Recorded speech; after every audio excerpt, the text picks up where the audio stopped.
यह कहानी एक छोटे से जंगल की है, जहां एक मेहनती गिलहरी का नाम चिंटू था।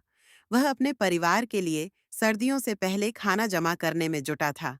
चिंटू के साथ उसका परिवार भी खुश था, जिसमें उसकी पत्नी चंचल और दो छोटे बच्चे गोगो और बबली थे। लेकिन जंगल में एक डर भी था, जो चिंटू को हमेशा सताता था, शिकारियों का डर। चिंटू जानता था कि सर्दी आने से पहले उसे बहुत मेहनत करनी होगी। उसे अपने परिवार के लिए काफी सारे नट, फल और बीज इकट्ठा करने थे, क्योंकि जंगल के दूसरे जानवर भी इन्हीं चीजों को जमा करने में लगे हुए थे। पर जंगल में कई खतरनाक जानवर भी थे, जो छोटे-छोटे जानवरों को निशाना बना सकते थे। इनमें सबसे खतरनाक था एक खूंखार तेंदुआ, जिसे सभी जानवर काला शेर कहते थे। एक दिन चिंटू ने सोचा, आज तो मुझे जितना हो सके खाना जमा करना है। अगर सर्दी आई और खाना नहीं मिला, तो मेरा परिवार भूखा रह जाएगा। वह घर से बाहर निकला और जंगल में एक बड़े पेड़ के नीचे नट इकट्ठा करने लगा। लेकिन तभी अचानक उसके कानों में एक अजीब आवाज आई, जैसे किसी जानवर के पंजे जमीन पर रगड़ने की आवाज हो। चिंटू ने चौकस होकर चारों ओर देखा, लेकिन कुछ नहीं दिखा। उसने सोचा, शायद कोई बिल्लू या खरगोश हो। वह फिर से काम में लग गया, पर अब उसका दिल तेजी से धड़कने लगा था। उसने सुनी थी कि काला शेर इसी इलाके में रहता था।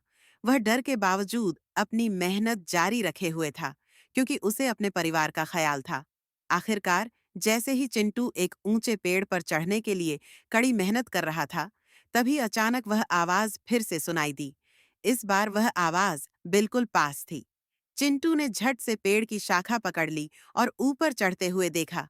उसकी आंखें चौकसी से चमक रही थीं। नीचे झाड़ियों में कुछ हिलता हुआ नजर आया, और तभी उस हिलते हुए साए ने एक झलक दिखाई। यह था काला शेर। चिंटू की सांसें थम गईं। काला शेर धीरे धीरे उसकी दिशा में बढ़ रहा था। वह समझ गया कि अगर वह आवाज करता या पेड़ से कूदता, तो शेर का ध्यान उसी पर जाएगा। लेकिन उसके पास कोई विकल्प नहीं था। उसे अपनी जान बचानी थी और साथ ही अपने परिवार के लिए खाना भी लाना था। चिंटू ने अपनी आंखें बंद कर लीं और एक गहरी सांस ली। वह जानता था कि शेर से बचने के लिए उसे चुप रहना होगा। शेर धीरे धीरे पेड़ के पास आया और उसकी गंध को महसूस करने लगा। चिंटू का दिल जोर जोर से धड़क रहा था। वह उम्मीद कर रहा था कि शेर उसे नहीं देख पाएगा। अचानक काला शेर अपनी आंखें उसकी ओर घुमाता है। चिंटू को समझ में आ गया कि उसे अब कोई चमत्कार चाहिए। उसने अपनी पूरी ताकत एक जगह इकट्ठा की और अचानक झाड़ी से किचन के नट गिरा दिए, जिससे शेर का ध्यान पलट गया। शेर ने नटों की ओर दौड़कर अपनी पूरी ताकत दिखलाई। चिंटू ने तुरंत मौका पाकर पेड़ के ऊपरी हिस्से से छलांग लगाई और एक तेज रफ्तार में दूर की ओर दौड़ने लगा। शेर चिल्लाता हुआ पीछा करने लगा, लेकिन चिंटू ने उसे चकमा दे दिया। वह अपनी जान बचाकर जंगल के उस इलाके से भाग खड़ा हुआ। उसने सोचा, अगर इस बार बच गया हूं तो मुझे और भी संभल कर काम करना होगा। वह घर वापस लौटा और चंचल को सब कुछ बताने से पहले उसने अपनी गठरी में और नट और बीज डालने की कोशिश की। चंचल उसकी आंखों में चिंता देखकर दौड़ी आई। तुम ठीक हो ना? उसने पूछा। चिंटू ने धीरे से कहा, तुम्हें विश्वास नहीं होगा, लेकिन आज हम सब सुरक्षित हैं। काला शेर मेरे करीब था, पर मैंने उसे चकमा दे दिया।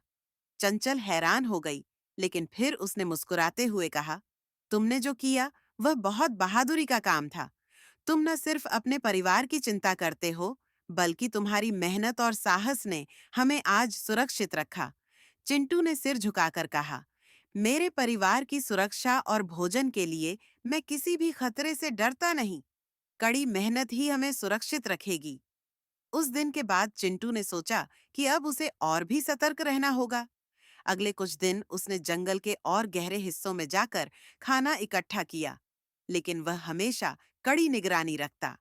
उसकी कड़ी मेहनत और साहस ने उसे हमेशा अपने परिवार की सुरक्षा में रखे। उस रात जब चिंटू का परिवार सुखी और सुरक्षित था, तो वह सोते हुए सोच रहा था, साहस और मेहनत से हम किसी भी खतरे का सामना कर सकते हैं। और इस तरह चिंटू की कहानी जंगल में एक प्रेरणा बन गई कि मेहनत और साहस से किसी भी मुश्किल को पार किया जा सकता है।